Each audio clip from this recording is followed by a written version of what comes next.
자, 이번 시간은 행정소송에서 심리 파트하고 그다음에 처분 사유의 추가 변경, 소위 변경, 어, 그다음에 판결의 효력, 소위 변경하고 그 처분 사유의 추가 변경하고 혼동하시면 안 됩니다.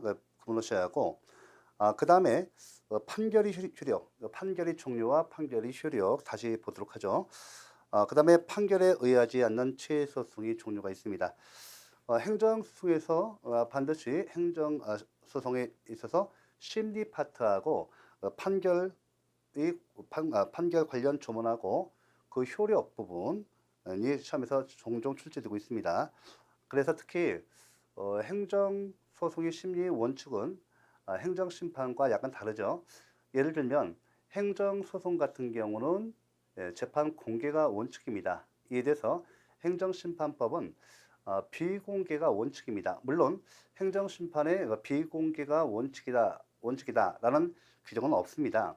행정심판법 전체 구조를 분석해 보면 재판과 달리 행정소송과 달리 비공개가 원칙이라고 보고 있습니다. 요거하고 그다음에 큰 차이가 바로 이제 그다음에 행정심판법은 행정심판에 있어서 서면 심리 및 구술 심리를 그 원칙으로 하고 있습니다. 서면 심리. 자, 우리 행정소송에서는 서면 심리가 인정되지 않습니다. 구도변론주의 원칙에서 구도변론 양 당사자가 이제 말로써 이렇게 소송을 이끌어가는 말로써 공격 방어를 통해서 소송을 이끌어가는 구조입니다. 이걸 좀 참고해 놓으시고 또 특히 판결의 효력에서 중요한 것은 항상 나옵니다. 판결의 효력에서 뭐 재결의 효력, 판결의 효력에서 꼭 나와요. 판결의 효력에서 행정심판법과 마찬가지로 기속력이 나와요. 그러니까 민사소송에서는 인정되지 않는 기속력 이 부분 똑같이 나오고 그 다음에 형성력 부분 잘 나오고 형성력 부분 요거하고 그 다음에 기판력 부분 있죠. 자, 기판력 부분 같은 경우는 우리 행정소송법에 기판력에 관한 규정이 있습니까 없습니까? 기판력에 관한 규정이 없어요. 그렇다고 한다면 민사소송법, 행정소송법 제8조에 의해서 민사소송법을 준용하기 때문에 민사소송법상 기판력에 관한 규정이 적용됩니다. 이게 통설 판례입니다. 그 다음에 한 가지, 자, 여러분들 뭐 취소 재결과 취소 판결이 있죠. 자, 우리 형성력에 관해서 이런 법조문과 관련돼서도 중요하고 그 다음에 시험에서도 그래요. 자, 먼저 형성력과 판결의 형성력과 기판력과의 차이점 꼭 아셔야 돼요. 주관적 범위와 관계돼서 주관적 범위, 인적 범위와 관련해서 중요하고요. 이것도 볼 겁니다. 매번 나오는 거고. 그 다음에 이제 형성력 또 뭐 취소 재결도 마찬가지고 취소 판결도 마찬가지고 형성력이라는 그 글자를 우리 용어를 아무리 찾아도 없습니다.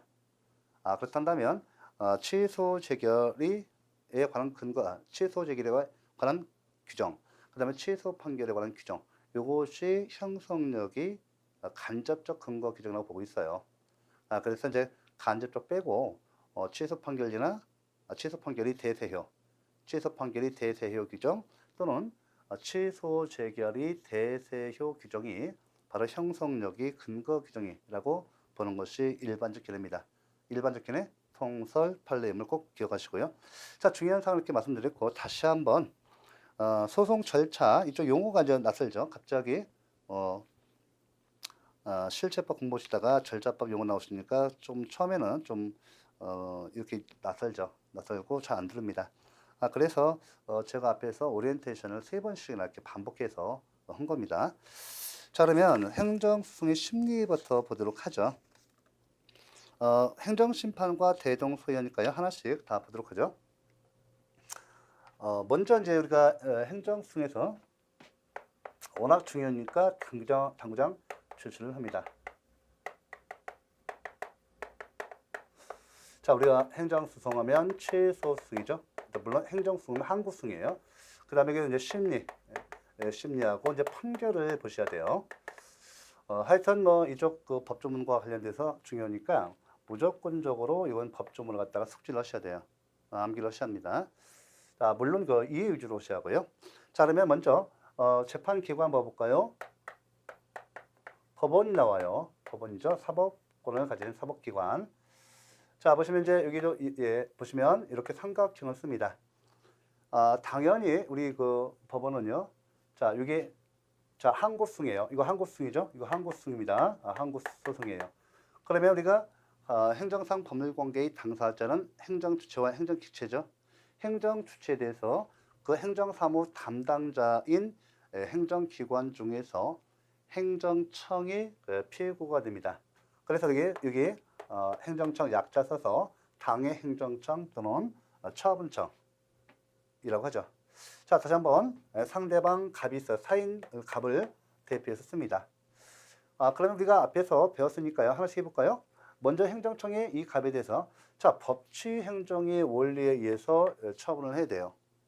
처분을 해야 하는데 자, 이렇게 법을 위반한 이 처분, 그죠?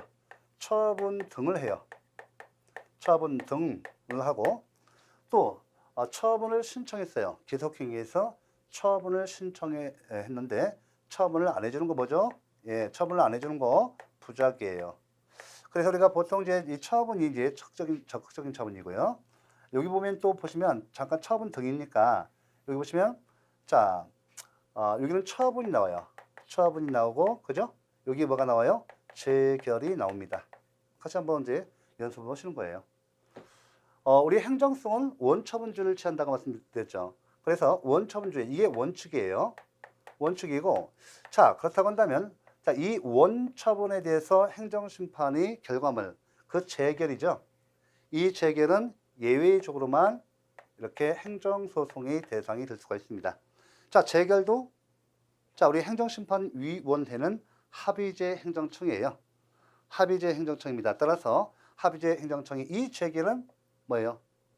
행정행위 또는 처분이에요. 행정행위이면서 처분이 됩니다. 그래서 행정수송이 대상이 될 수 있는 건데 이렇게 예외적으로만 가능하다. 왜? 우리 행정수송법은 원칙적으로 원처분주의를 채택하고 있어요.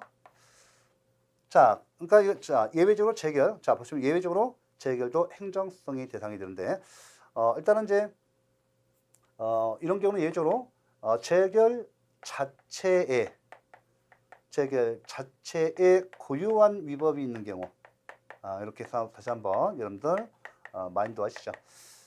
지금 이제 그 책을 갖다가 이제 제가 이제 강의 방식은 다양할 수밖에 없어요.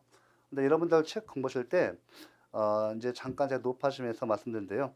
먼저 책을 읽어주시고 결국 강의를 듣든 뭐 책을 뭐 읽든 모두 그 공통된 최종적인 목적은 이 그 행정법이라는 과목을 이해를 통해서 어떤 암기 상태로 가셔야 합니다. 그러니까 처음부터 지나치게 그 책을 자세히 본다든지 이거 안 돼요. 도저히 안 됩니다. 그러니까 저희들이 이제 통독을 자꾸 강조한 이유가 제가 분명히 말씀드리지만 다른 여타 과목도 선택 과목으로 돼 있는데 행정법은 처음부터까지 한 번만 정확히 이렇게 책을 갖다가 강의를 따라서 한번 읽어주시면 따라오시면 그 다음부터는 그 체감 난이도가 50% 끝납니다. 요걸 갖다가 이제 이 과정을 잘 좀 인내를 하시고 참으셔야 돼요. 법 전공 학생들도 이 과목 행정법이 좀 어렵다고 해요. 왜냐하면 통일된 법전이 없어요. 그래서 다른 법, 예를 민사법이라든지 형사법, 심지어 헌법이 구체법이니까요. 헌법적인 그런 기본 이론들을 갖다 쓰기 때문에 처음에 잘 안 잡혀요. 더구나 실제법과 절차법이 분리가 안 돼서 같이 공부하는 게 좀 어려우면 아는데 제가 약속드리지만 이거 처음부터까지 동영상 한 번만 딱 돌려보시면 돼요. 그 다음에 강의 수준도 책은 많이 간결하게 됐는데 많이 빠졌어요. 책의 내용이. 그래서 강의 듣는 이유도 이렇게 좀 내용 부분, 뭐 책이 다 되었다고 해도 읽혀지지 않습니다. 그래서 이렇게 욕심내지 않으시고 이렇게 저하고 이렇게 한 번만 뒤까지 끝까지 한 번만 들으시면 그 다음부터는 이런 문제가 없어요. 이 사람부터 뭐 행정법 어려워서 못 하겠습니다. 이런 사람 한 번도 못 들어봤어요. 처음에 할 때는 상당히 좀 어렵습니다. 사실. 하지만 그렇게 뭐 다른 법과목에 서 뭐 형법이라든지 다른 뭐 헌법, 민법 이런 기본 법 체계가 법 조문이 있으니까 상당히 접근하기 좀 좋아요. 한데 행정법이 특성상 어쩔 수 없어요. 역사가 짧아요. 거의 뭐 근대국가 성립하면서 행정법이 나왔고 제2차 대전 이후 바로 현대국가에서 행정법이 극부국가, 행정국가가 되면서 적극 행정법이 이제 발전하기 시작했습니다. 아직도 발전하는 학문이고 통일된 법전이 아직 안 나오고 있어요. 참고하시고 대신에 뭐 이거 한 번만 딱 도우시면 그 다음부터는 굉장히 강의 그 수준도 떨어지지 않고 있습니다. 제가 신림동이라든지 기타 7급 자격증 강의를 하더라도 이 정도는 합니다. 이 정도 떨어뜨리면 여러분들 굉장히 행정법 잡기가 어렵고 시간이 많이 걸릴 수가 있어요. 딱 한 번만 고생하시면 돼요. 그래서 좋은 그 점수가 나오고 합격 점수로서 90점을 맞이하니까 최소한 이 정도는 공부해 주셔야 합니다. 더 안 하시면 더 떨어뜨리면 처음에 공부할 때는 좋은데 부실공사입니다. 아시죠? 뭐 경부고속도로도 처음에 그 뭐 자본이 부족하니까 그렇게 빨리 했지만 나중에 땜빵 차본 지금도 땜빵하고 있어요. 그 비용이 고속도로 3개, 4개를 건설할 수 있는 비용입니다. 그래서 처음에 시작하시니까 시행착오도 있겠지만은 믿으셔야 돼요. 믿으시고 가시면 좋은 결과 나온다. 자, 이 한 번만 딱 가시면 실패하지 않는다. 이거 이제 제가 약속드립니다. 여기 대충 한번 다 이렇게 됐어요. 딱 해봤어요. 됐고 행정법은 위법 사항에 대해서만 행정승인이 대상이 됩니다. 부당 사항은 행정심판이 대상이 되죠. 그래서 위법 사항은 우리가 기속행위와 재량행위 배운 이유가 여기 있어요. 기속행위 위반은 뭐예요? 위법. 재량을 위반하면 원칙적으로 재량을 그르치니까 부당의 것이죠. 행정심판의 대상으로 가요.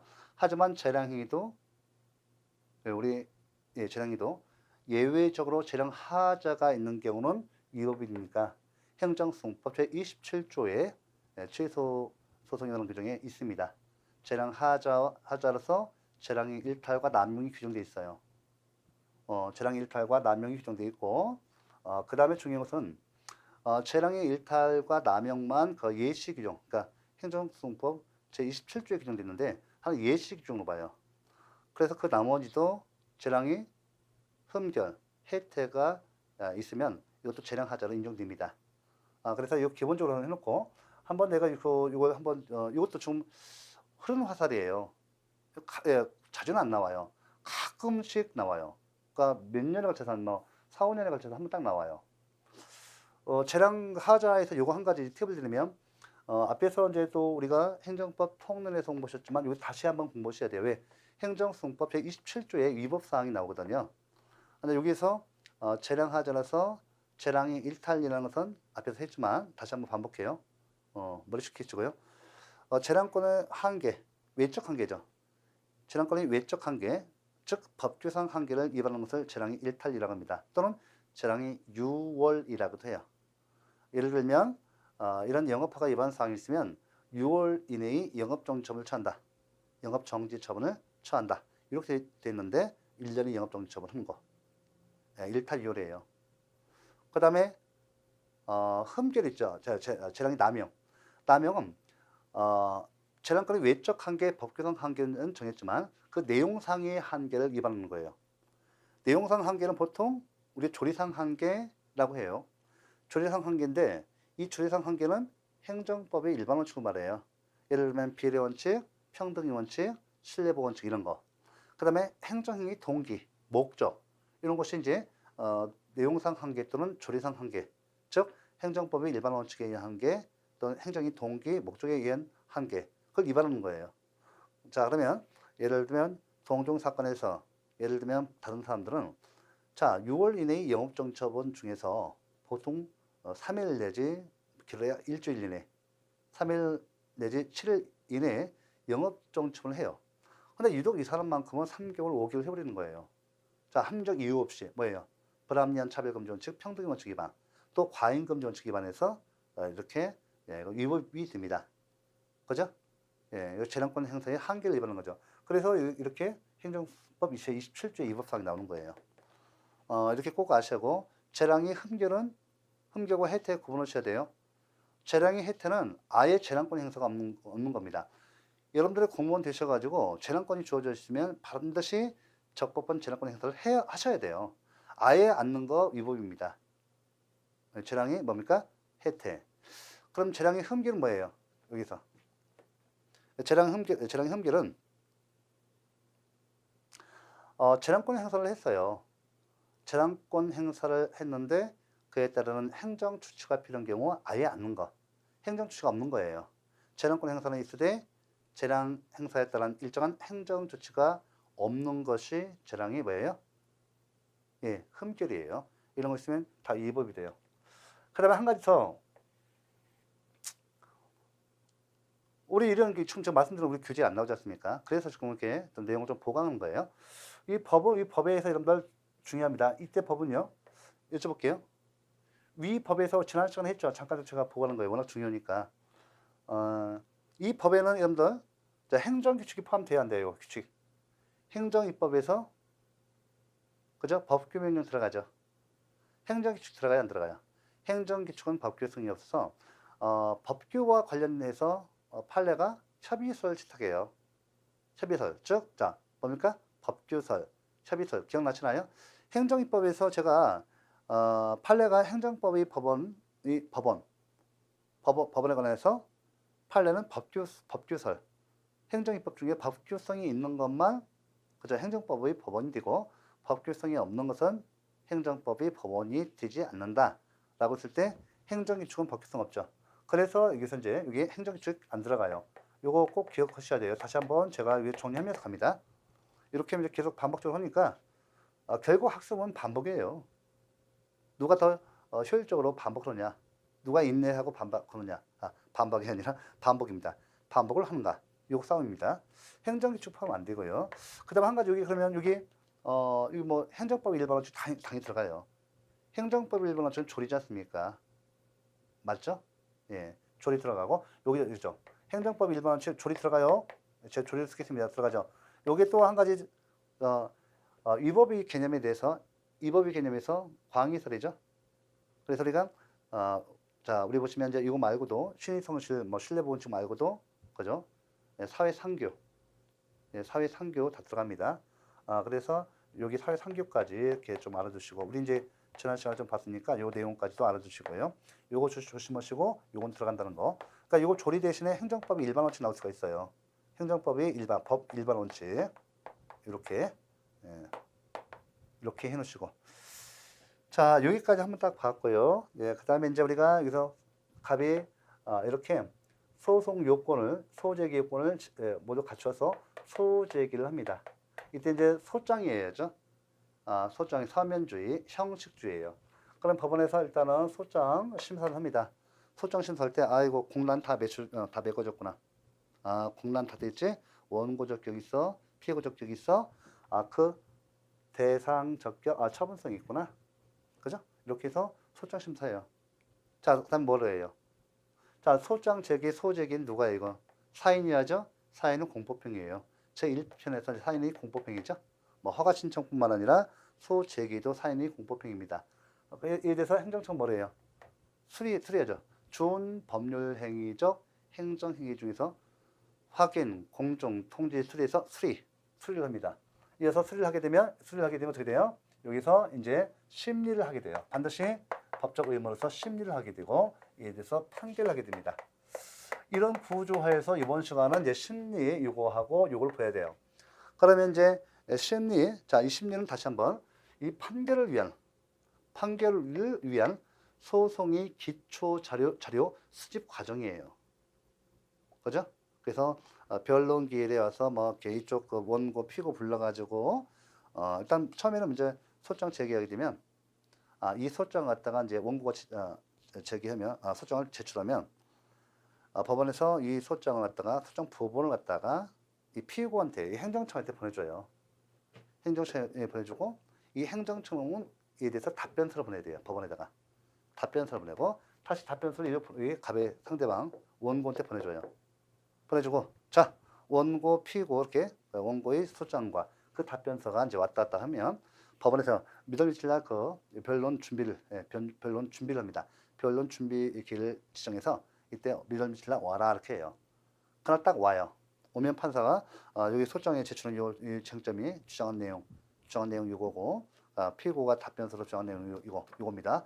자, 이게 쟁점이 이겁니다. 이거에 대해서 뭐 증거조사가 필요하면 증거조사 신청하세요 하고 증거 제출하세요. 아니면 뭐 기타 소송 절차에 대해서 이제 안내를 합의를 해요.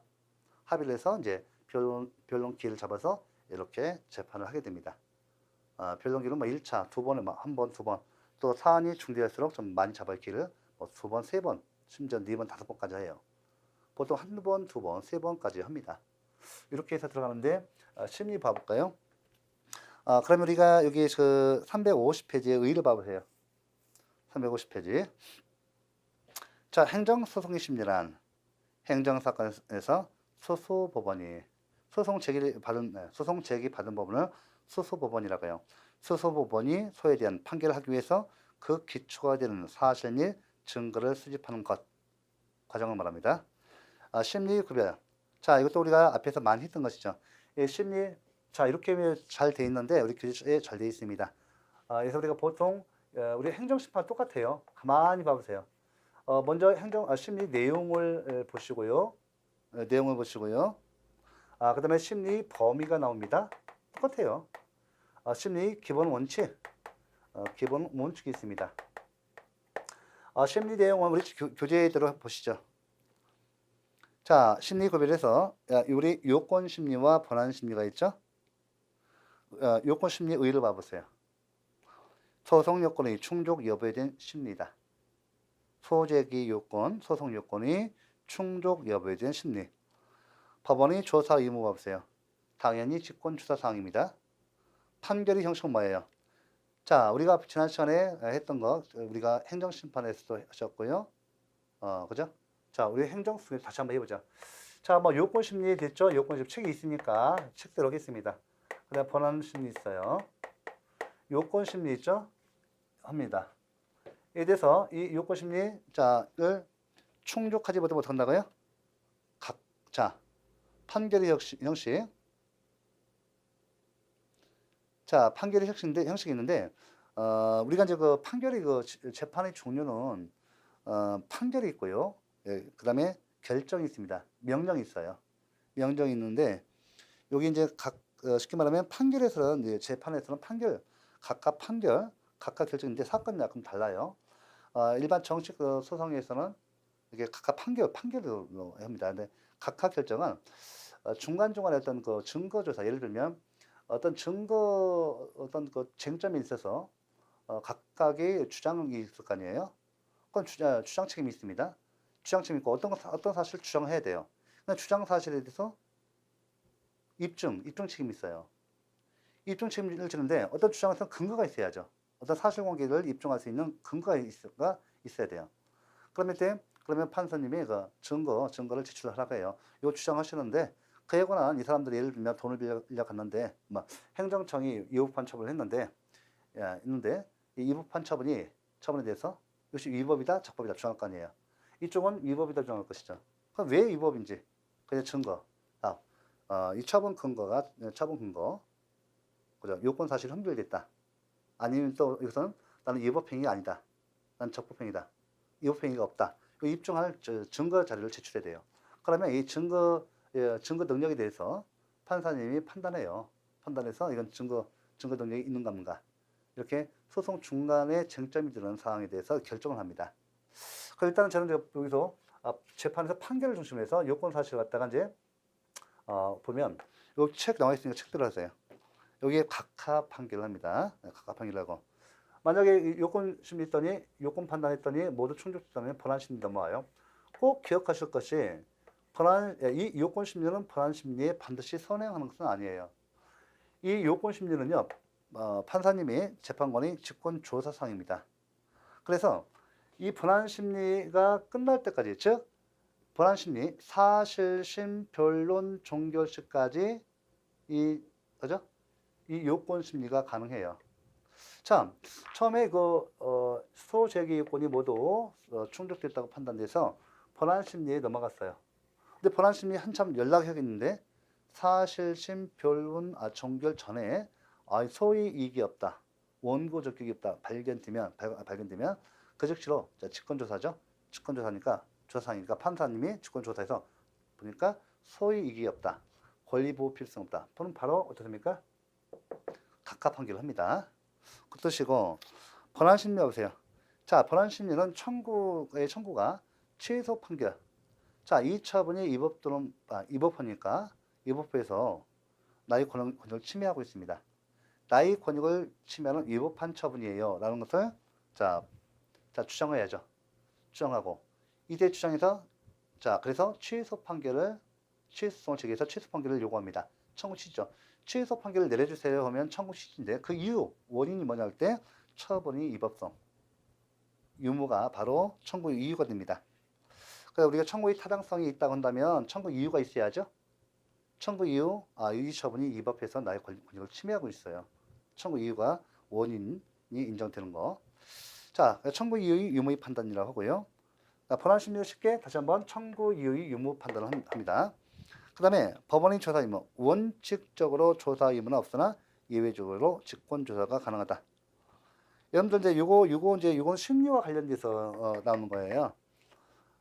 원래는 권한심리 청구 이유가 있는 건가? 이 처분이 위법이다 적법이다 할 때 입증 책임 누가 져요? 주장 책임과 입증 책임. 각각의 원고와 피고가 주장 책임과 입증 책임을 집니다. 현재 법률 요건 분류설.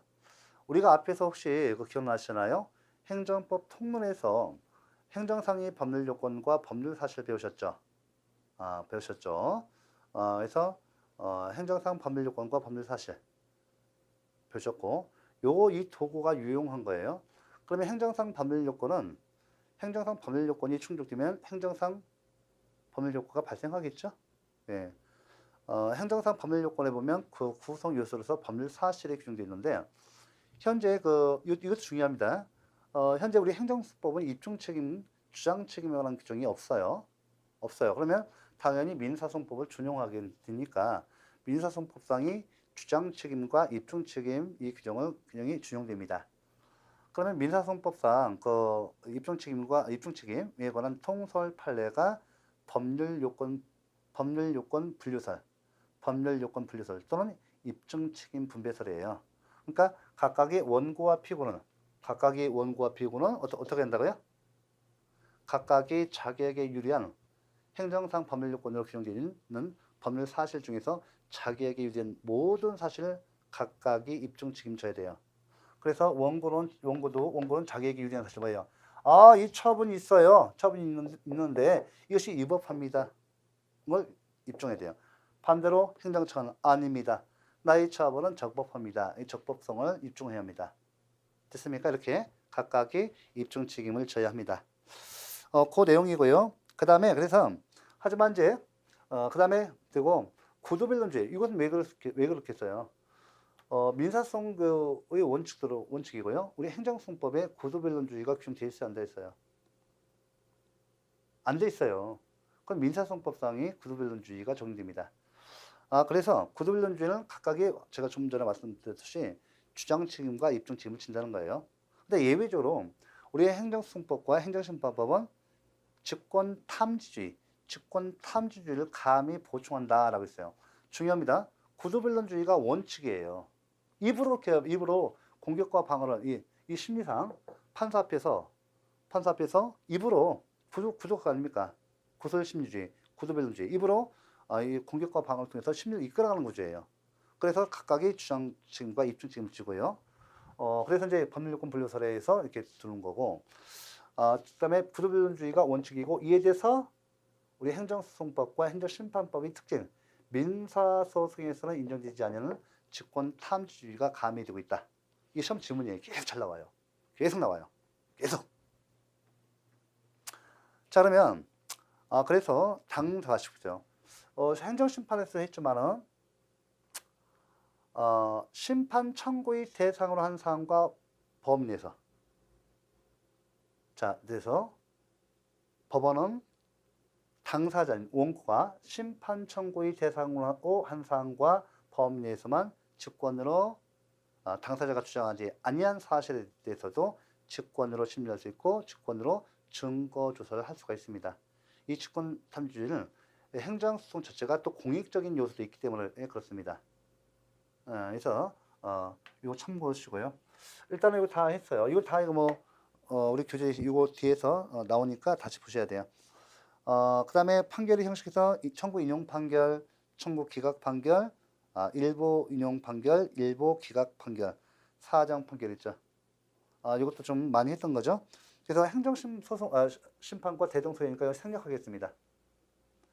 재결 대신에 판결을 바꾸면 돼요. 그거 좀 제가 지금 계속 그 멘트로 한 거 있잖아요. 보시면 기출문제 다 나와 있어요. 또 가끔마다 제가 항상 말씀드리지만 5, 6년마다 뭐 요거 소위 협의 소위 권리보호 필성 이것이 사실심 변론 종결시까지 판단이 가능하다. 이거 잘 나와요. 만약에 사실심 중요합니다. 만약에요 본안 심리를 했는데 보니까 그죠 소송 요건이 흠결을 발견했어요. 예를 들면 소위 이익이 없다, 협의 소이익이 없다, 권리보호 필성이 없다. 그럼 무슨 판결해야죠? 무슨 판결해야 돼요? 기각 판결합니까? 아니면 요건이 흠결됐으니까 각하 판결해야 돼요. 각하 판결해야 돼요. 이 각하 판결 갖다 다른 말로 소송 판결이라고 합니다. 소송 판결. 우리 교재는 다 설명드리지만 뒤에 나옵니다. 소송 판결이라고 해요. 소송 요건에 관한 판결이 되어있어 소송 판결 또는 각하 판결이라고 해요. 여기까지 있죠. 이거 잘 나와서 다시 한번 강조한 겁니다. 그 다음에 심리 범위 보세요. 심리 범위, 심판 대상이 확정해서, 이거 보시면 이제,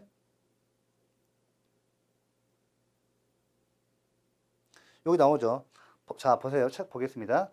법원은 소재기가 없는 사건에 대해서는 심리 판단할 수 없고, 이게 무슨 뜻이죠? 이거 했던 건데, 심리 범위. 이거 좀, 교재 잘 돼 있는데, 이 사진 뒤에 일반 원칙이 나오거든요. 일반 원칙에서 심리거나 일반 원칙인데 괜찮아요. 심리 범위도 하니까. 여기 법원은 소재기가 없는 사건에 대해서는 심리 판단할 수 없고 뭐예요? 예, 이거 뭐라고 하죠? 행정심판에 배우셨죠? 처분권주의. 그래서 이제 심리 원칙을 써볼게요. 처분권주의. 이거 다 뭐 아시는 거니까 처분권주의. 자, 그죠? 이게 무슨 뜻이에요? 소재기의 대상과 그 범위를 어디까지 할 것인가?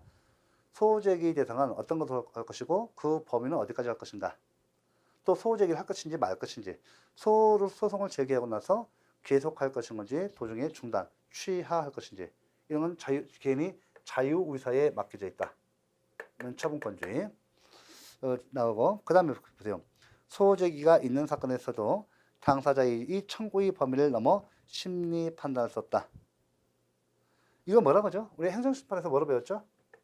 뭐로 배우셨죠? 아유, 예, 여기다가. 이거 뭐로 배웠어요? 불고분리 원칙이 소송에서도 지켜집니다. 또한 뭐가 지켜지죠? 불이익 변경 금지 원칙이 금지 원칙이 적용됩니다. 자, 이렇게 됐죠? 예, 됐고. 그 다음에 이제 그죠? 여기 보면 자, 다만 행정소송은 민사소송에서의 주요한 원칙을 모두 받아들이되 예외적으로 당사자가 주장하지 아니한 사실에 대해서도 판단할 수 있는 법적 근거를 마련했다. 행정소송법 제26조 직권심주의. 여기다 사실을 해야 돼요. 여기 됐죠? 여기 됐고 여기다가 보세요. 구두 변론주의가 원칙이에요. 좀 다 생략해 버렸죠. 구두 변론주의 원칙. 여기다가 뭐를 가미한다? 우리 행정심판과 소송에 특유한 주권탐지주의. 이 주권탐지주의가 뭐냐면 이 변론주의예요. 대리 뜨는 거예요. 구두변론주의는 우리 당사자가 이 소송을 이끌어가는 거예요. 소송 심리를 당사자가 이끌어가는 것을 구두변론주의라고 해요. 변론주의라고 하고 이에 대해서 대리 뜨는 것이 탐지주의. 이건 법원이 실질적 진실을 갖다가 소송을 이끌어가는 구조예요. 직권탐지주의를 감히 보충. 이거 시험에 계속 나오니까요. 뭐 어차피 행정법은 법 과목은 정해져 있어요. 정해져 있으니까 한 번만 용어 익히고 이 구조만 알고 이해만 해놓으면 뭐 10년, 20년 가도 계속 점수가 90점, 100점 나옵니다. 다 됐죠? 워낙 중요하고. 그다음 심판 대상 확정 교재는 됐지만 제가 좀 수정했어요. 이렇게 일반적인 목차에서 제가 설명드린 겁니다. 양가로 1번 재량행위 심리 가능성 됐죠? 이거 제가 계속 반복하죠. 자, 이런 책이 나와 있어요. 그러니까 처음에 책을 읽히지 않는다 하더라도 이렇게 좀 이렇게 인내하시고 읽어주셔야 합니다. 법 전공 학생들 똑같습니다. 행정법 어렵다고 해요. 근데 그렇게 어려운 건 아니에요. 사실은 한 번만 딱 가보면 끝납니다. 재량행위 심리 가능성 말씀드렸죠. 재량행위는 원칙적으로 부당이익에 처해서 행정 소송이 대상이 안 돼요. 이거 설명 다 드렸지 않습니까? 그러니까 최근 간략하게 다시 설명드릴게요. 자, 행정기관의 재량행위도 행정소송이 대상이 된다. 되죠. 원칙적으로 안 되고 예외적으로 됩니다. 이렇게 좀 해놓은 거예요. 행정소송법 제27조에 의하면 재량행위도 재량의 일탈남용이 있는 경우에는 법원이 이를 취소할 수 있다고 명문으로 규정하고 있다. 이때 일탈남용만 규정되어 있는데 이것은 예시규정이다, 열거규정이다. 그러니까 예시규정인 것은 하나 예시에 불과해요. 열거규정은 법조문에 열거주의가 있거든요. 열거규정은 그 법조문에서 열거된 사항에 대해서만 인정하는 거예요. 예를 들면 재량이 일탈만 열거되어 있으니까 요것만 인정하는 거예요. 나머지 인정하지 않죠. 흠결 혜택은 없지 않습니까? 그러니까 이걸 갖다가 판례는 하나 예시 규정으로 보는 거예요. 그죠? 예, 하시고. 그 다음에 이제 하나 더 팁 들으면, 이 재량이 일탈남용이 되면 재량행위에서 취소소송이 대상이 되죠. 이것이 무이동 확인소송과 부작위 위법 확인소송에는 준용 규정이 있습니까? 없습니까? 없어요. 없어요. 그래서 한번 시험이 나왔는데요. 한 7년 전에, 6년 전에 나왔어요. 이거 나왔습니다. 기출문제 가보시면 있어요. 여러분들은 뭐 보통 출판사에서 5년 동안 문제 갖고 있지만 저는 10년이 뭡니까? 20년치 갖고 있습니다. 문제는. 그러니까 그 흐름 다 알 수 있죠.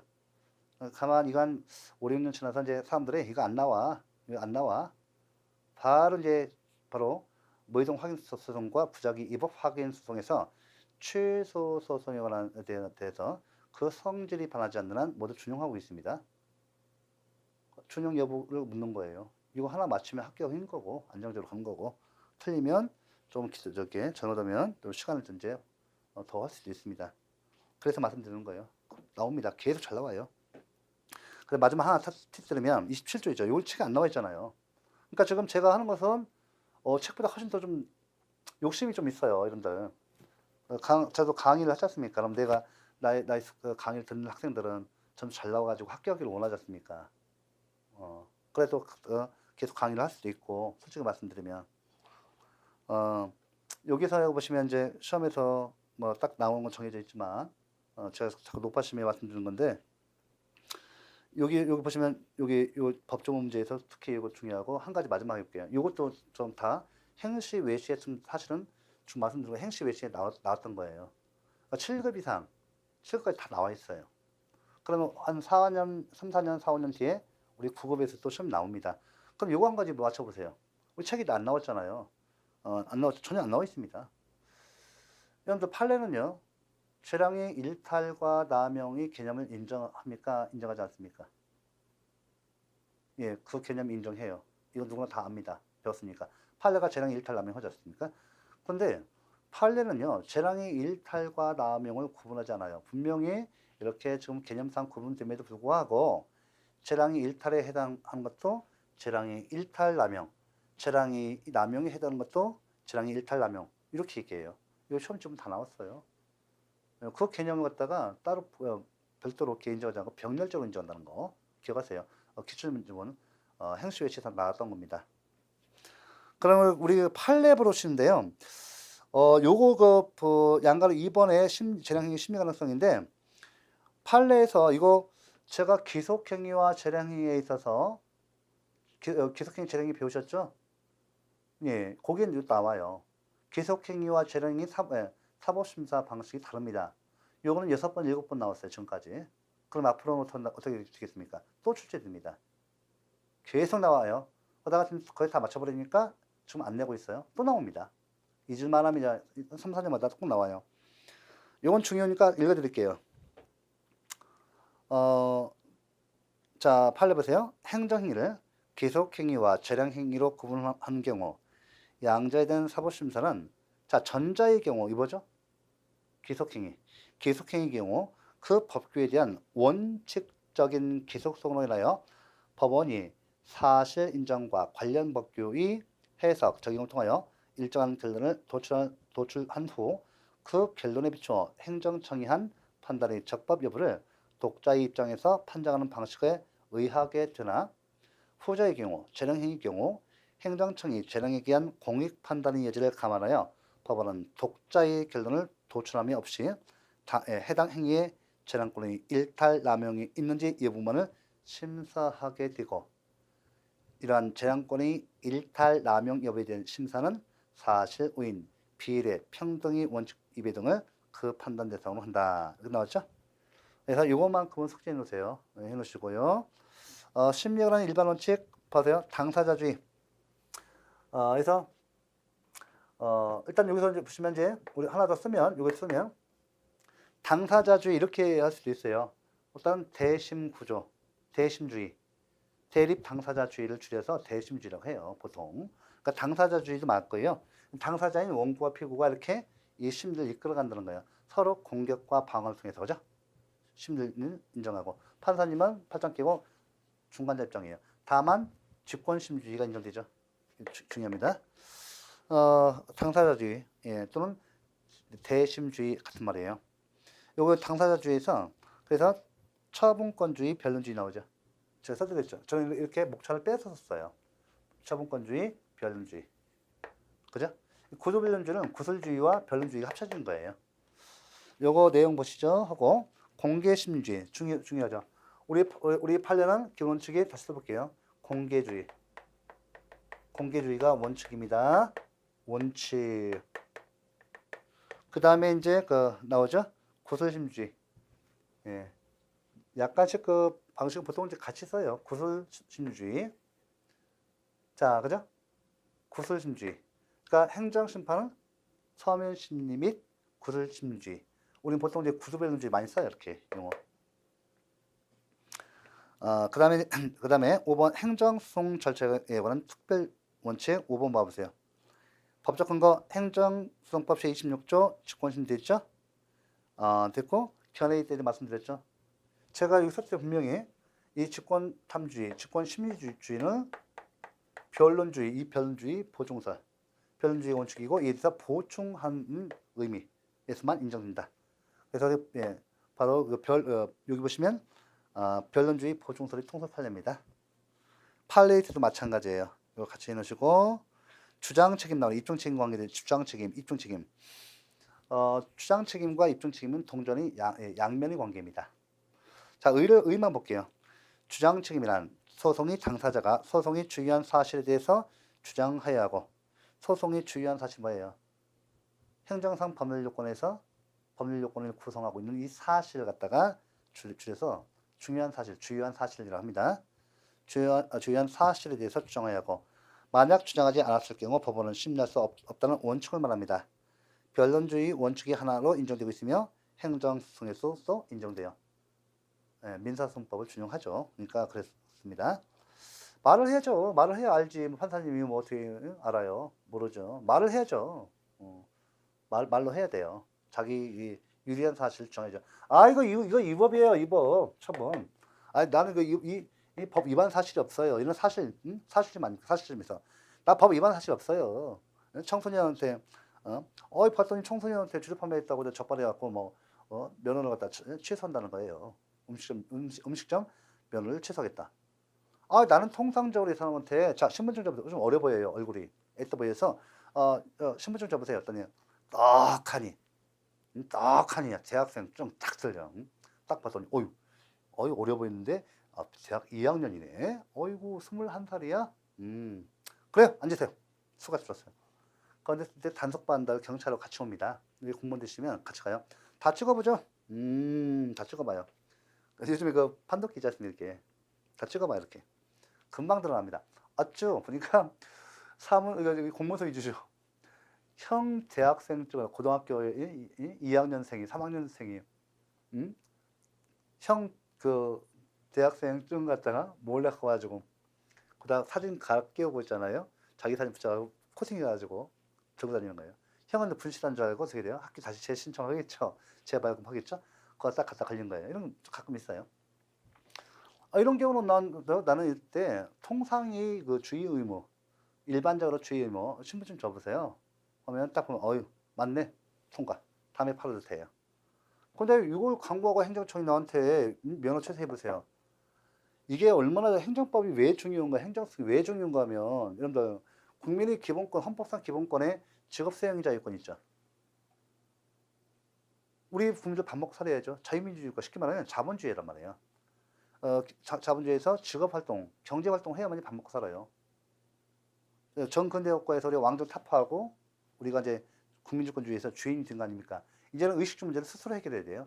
내가 머슴일 때, 내가 노예일 때, 종일 때 왕한테 충성해야 밥 먹고 살게끔 허락하잖아요. 그런 관계 아니잖아요, 이제는.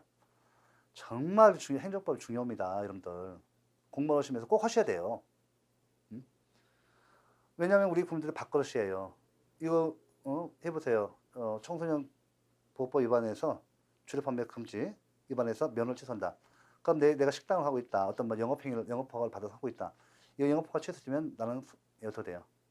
밥그릇 놓는 거예요. 밥그릇 놓는 거예요. 얼마나 중요합니까? 자본주의에서.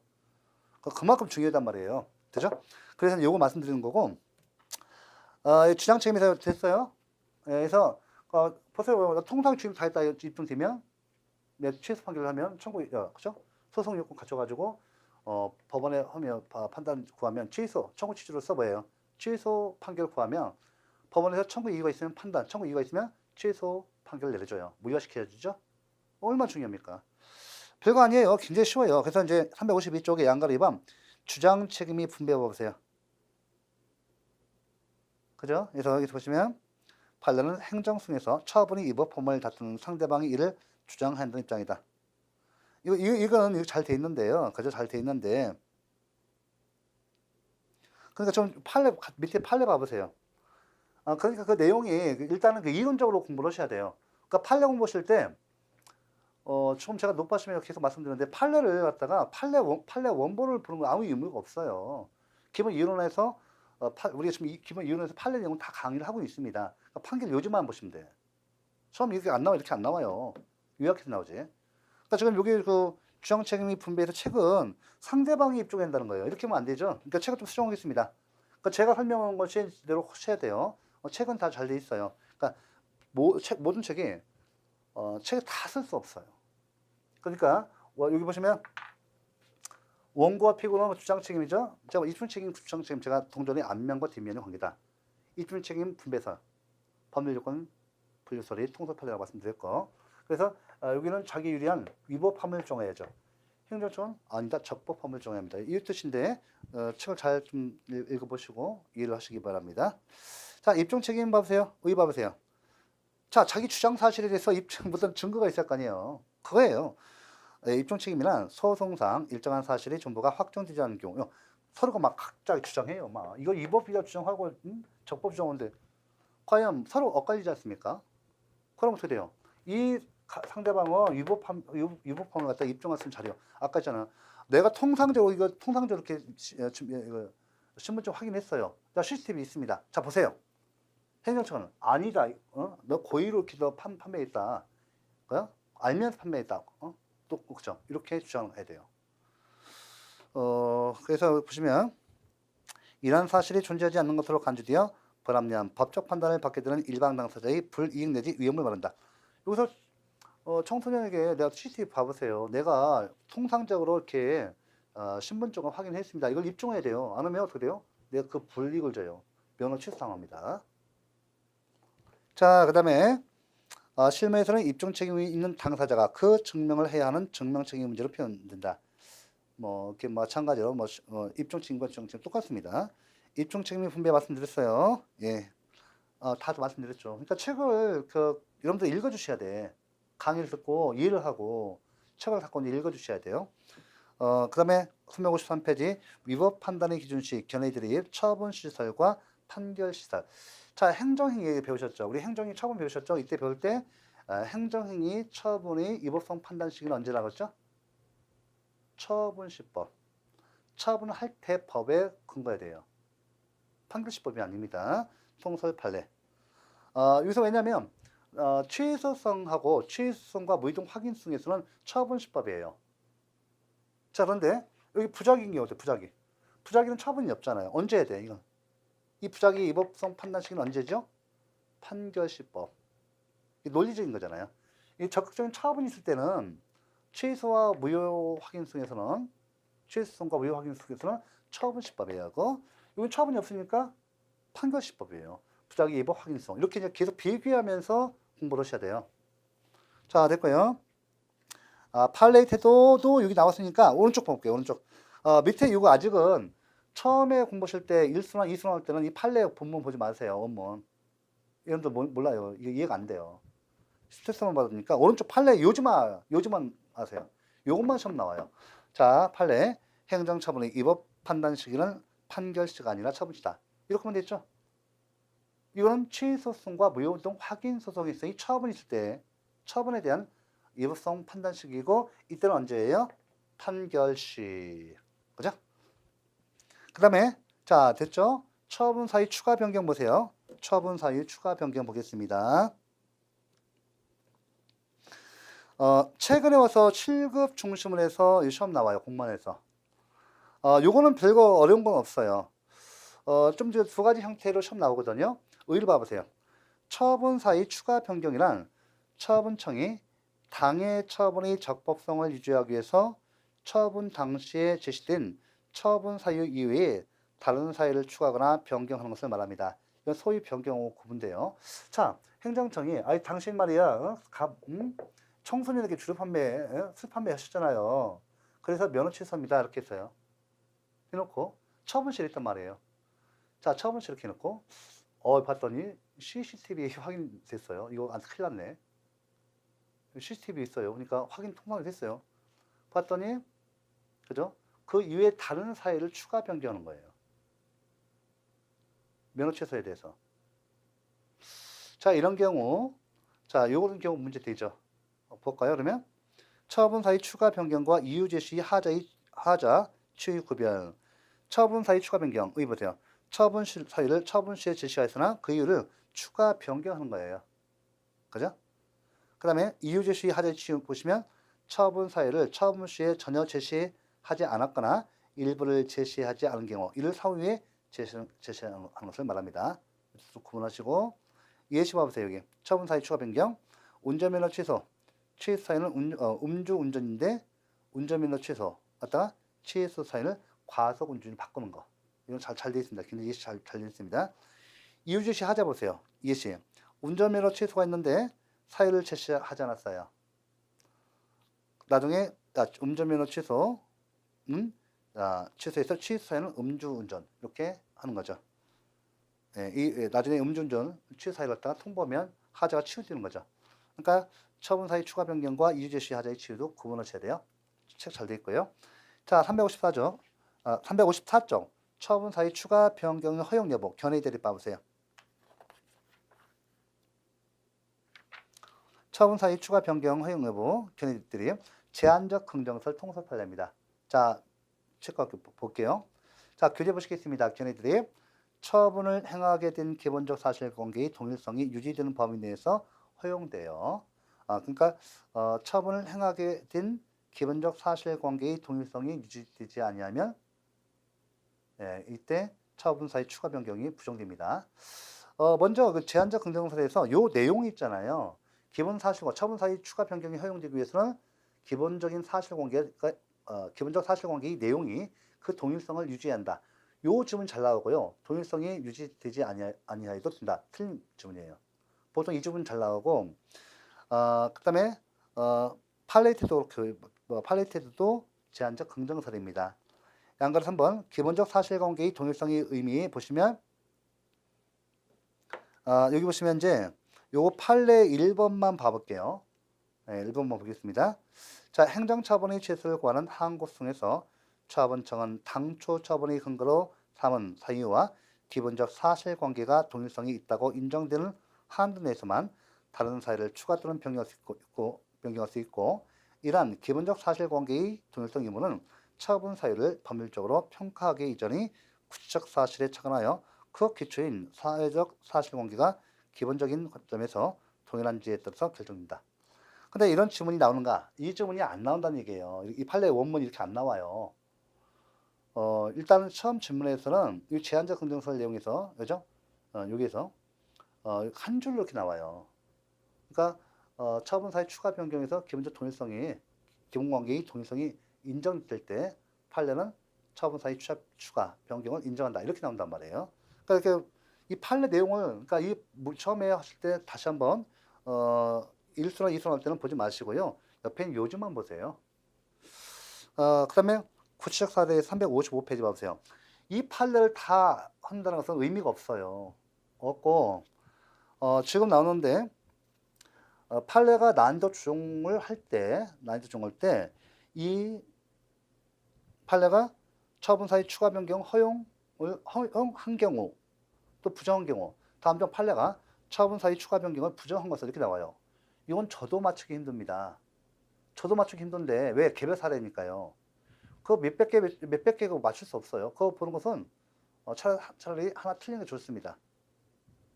다만 여기 부분은 어떻게 공부하시는가 하면 기존에 나왔던 기출 지문을 계속 반복 출제하면서 한 개 내지 한 개 정도, 두 개 정도 이렇게 새로운 걸 집어넣어요. 보통 세 개 지문, 기존에 나왔던 지문을 넣고 새로운 지문 하나 집어넣습니다. 그래서 요거는 여러분들이 나중에 판례 특강 시간에 별도로 하셔야 돼요.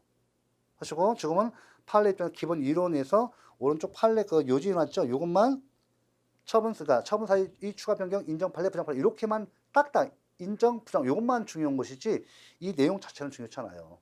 그러니까 개별 사례에서 어떤 사례가 판례가 처분성, 인정 판례, 부정 판례 요것만 간략히 메모가 되어 있어야 돼요. 그다음에 요거 판례는 수백 개, 거의 1000개 이상 나올 겁니다. 판례가. 그걸 어떻게 정리합니까? 저도 나와도 장난 못해요. 저도 자격증 시험에서 40문제에서 한 문제 틀립니다. 저 강사님 나도 틀리는데 이러면서 거의 다 맞을 수도 있지만 한 개는 꼭 틀려요. 순간적으로 판단착오입니다. 보시고 이렇게 정리하셔야 돼요. 다 못 봐요. 시간이 도저히 시간이 안 납니다. 이 짧은 시간 내에 어떻게 다 합니까? 이건 판례 특강 시간 별도로 하셔야 합니다. 그래서 이번 시간 여기까지 하고 지금 제가 원래 이번 시간은 판결이 효력까지 하려고 했는데 시간이 조금 초과되어서 제가 판결의 효력과 판결에 의하지 않는 취소성 종류는 다음 시간으로 넘겨서 하도록 하겠습니다. 자, 이번 시간 고생 많으셨고요. 마지막으로 제가 당부 말씀드리면 2차 중간식 논술 형식으로 공부하시면 절대 안 됩니다. 지금 객관식 사지 선당형 공부를 하기 때문에 이렇게 좀 논점 위주로 하면서 처음 나올 수 있는 부분을 탁탁 기본 개념, 의의하고 요건, 효과만 하면 돼요. 결론을 갖다 내는 것은 중간식 논술에서 강조 좀 하고 이 강의상 객관식 강의상 이렇게 한번 좀 중요한 부분을 위주로 해서 강의를 할 수밖에 없어요. 자, 이렇게 하고 특히 판례 같은 경우는 제가 말씀드린 대로 꼭 하셔야 돼요. 동종 사건 수천 개 어떻게 다 암기합니까? 수만 개 돼요. 2, 3만 개, 최소한 2, 3만 개 됩니다. 지금 제가 갖고 있는 판례만. 저도 다 몰라요. 그렇지만 우리 이론적으로 판례 입장을 알기 때문에 동종 사건 나오면 그 판례를 갖다가 기본 이론 적용해서 풀어낼 수 있다는 것이죠.